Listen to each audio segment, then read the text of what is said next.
Hi, it's Michelangelo Caruso coming to you a couple days after the announcement that former President George Herbert Walker Bush has passed away. It's always a moment of inflection and reflection when a past president dies, but I've been thinking about President Bush in more deeper ways than I normally do when a president passes, because I had the great pleasure of meeting the man when we spoke at the same event after he had left office. More about that in a minute. As happens when people die, there's a listing of all of the person's great accomplishments and what they've achieved in their life. And this guy has had the most amazing life. He served his country for over 70 years. He was married over 70 years, another type of service. He was one of the youngest combat pilots ever to serve in the Navy. His plane was shot down. 2/3 of his crew died.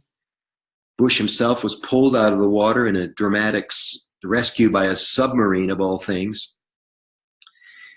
He graduated from Yale, and somebody told me he graduated in 3 years, so I Googled it up, Bush, 3 years, Yale, nothing came up. And the reason was he graduated in 2.5 years from Yale. Unbelievable.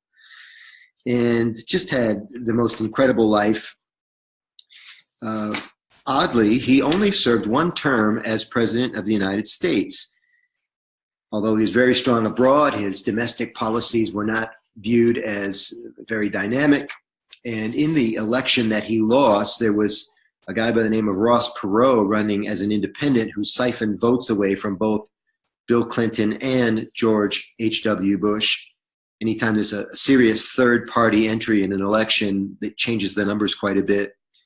But Bush also lost because he was his own worst enemy when it came to speaking and public image. I take a vital interest in this, of course, because I teach presentation skills. I have an online course called Present Like a Pro, and I'm going to get this lesson in front of my students next week.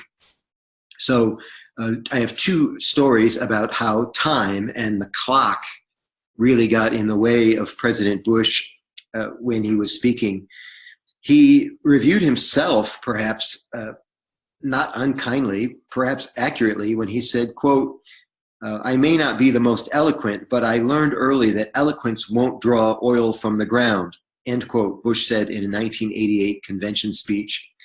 He also said, quote, I may sometimes be a little awkward on stage speaking, but there's nothing self-conscious in my love of country. I am a quiet man, but I hear the quiet people, others don't, end quote. Bush said, vowing to fight for, quote, a better America, for an endless, enduring dream, and 1,000 points of light, end quote. Now, the 1,000 points of light and the kinder, gentler quotes that he is so famous for, of course, were written by speechwriters such as Peggy Noonan. Makes you wonder why more politicians, more presidents don't have really good speechwriters. But even a good speechwriter can't help you get you out of your own way if that's not meant to be. So in a recent obituary article, one journalist wrote, in many ways, Bush paid a price for ragged presentation skills. Even before his 1988 presidential campaign, there were questions about his political fortitude. Newsweek magazine, which in pre-social media days had immense power to set the political media narrative, published a cover story questioning whether the president was beset by, quote, the wimp factor. Whoops. I mean, think about this. People make decisions about us based on only two things, and those two things are the types of signals that we send them, either verbal signals or nonverbal signals, such as gestures, facial expressions, tone, that sort of thing. And this is how the public, many people in the public viewed him as he developed his political reputation. So the two stories that about the clock are fascinating, and I'll kind of weave these into my meeting with President Bush when we spoke at the same event. By the way, it was an international convention. It was a telecommunication convention of all things. And he was on the speaking circuit, right? And he, at the time, was probably pulling down 80 or 100K per speech. And he was a keynote at that event, and I was a breakout session at that event. I think President Bush spoke to 2,000 people. I probably spoke to 20 people. But I knew the executive director for this association, and I got invited to the VIP ceremony to meet the keynote speaker, which was the former president of the United States. Now, I wasn't a big George Bush fan at the time because I didn't think he was that good of a speaker. But he was fabulous at this event. Somehow, after presidents get out of the Oval Office, they become human. They become really relatable again. And on stage, of course, he had the best content anybody could ever have. He was married to Barbara Bush. That's a 20-minute stand-up routine right there.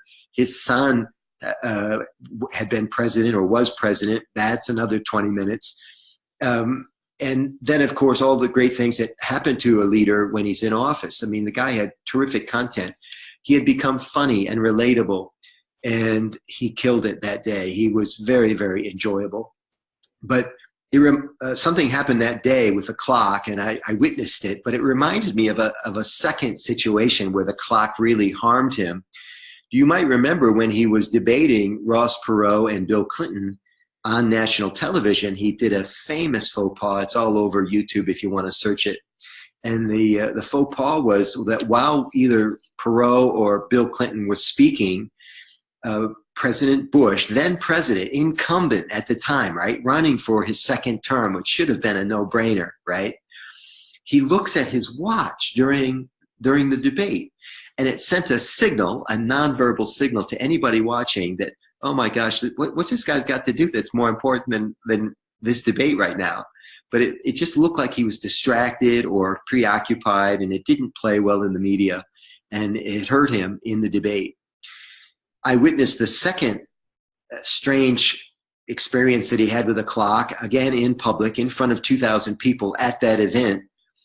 He did an interesting trick that some speakers do when they begin a speech. You know, he brought his written copy, which was in a nice leather binder or whatever that day, and he put it on the podium, as most speakers do, and he opened the binder, and as he began his talk, he was addressing the people that had invited him to the conference. He was talking about how good it was to be back in Nashville or wherever the event was.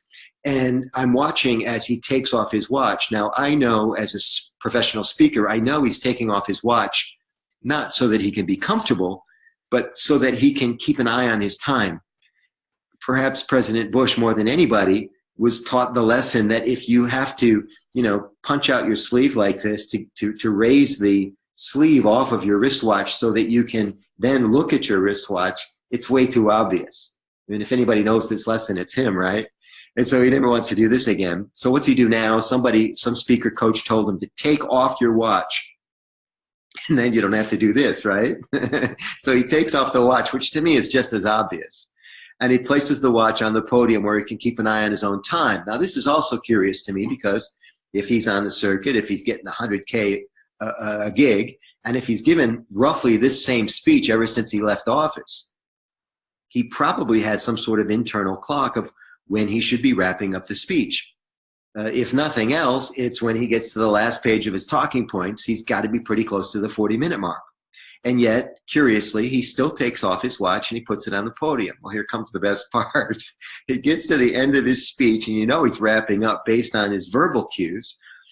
And even though his internal clock is telling him that he's wrapping up, his talking points are telling him that he's wrapping up, he starts to look for something on the podium, and you see him violate the thing that never speakers are supposed to do. He starts flashing his papers around. So not only are you getting a visual cue that he's a little disorganized or he's lost something, but you're hearing the papers flap, right? So anybody that's done a lot of public speaking knows that when you're, and I'll demonstrate here, when you're reading off of pages, you don't flip the pages like this where everybody can see what's happening. You just slide the pages like this quietly, right? Nobody sees anything, nobody hears anything. I would be doing this underneath the view of anybody that's watching.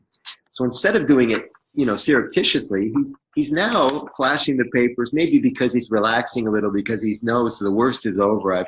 I've completed my speech. But it occurs to me in the audience that he's looking for something.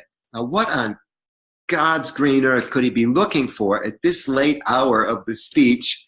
And then it occurs to me he's lost his watch. He's looking for his wristwatch among all of the papers or whatever else is happening on the podium. And sure enough, at some point, he sets the papers down and the wristwatch comes into view. He puts the wristwatch on again in full view of the audience, and mission is accomplished, right? So I thought it was an interesting second adventure with the clock in public, on stage, when you're supposed to be doing what most speakers are taught to do, which is for getting your audience to forget all about time. Like when I'm on stage talking, I want people to forget all about time. It's like being in a Vegas casino, baby. You know, no clocks allowed. I'm not talking about time. I'm not asking about time. I want you to focus 100% on what I'm talking about. And for some reason, President Bush never actually got past that little bump. It didn't mean that he was any less of a speaker. It's just I learned something from everybody I watch speaking, and perhaps you do too if you're a student of the game. We learn what to do and we learn what not to do. Finally, we want to mark the resting of one of the greatest presidents we've ever had. He ushered us through what was called the soft landing of the Cold War. And he was, and it'll come out this week from all kinds of world leaders that he was the perfect man for the perfect time, and will be well remembered in history. The 41st President of the United States, George Herbert Walker Bush, dead at 94, everybody. Thanks very much for all you do. If you're a patriot in the United States, let's have a kind thought for the Bushes and what must be a difficult time for them. Thanks very much for listening. If you like these types of communication tips, if you like these types of stories, you can get more on my website at michelangelocaruso.com.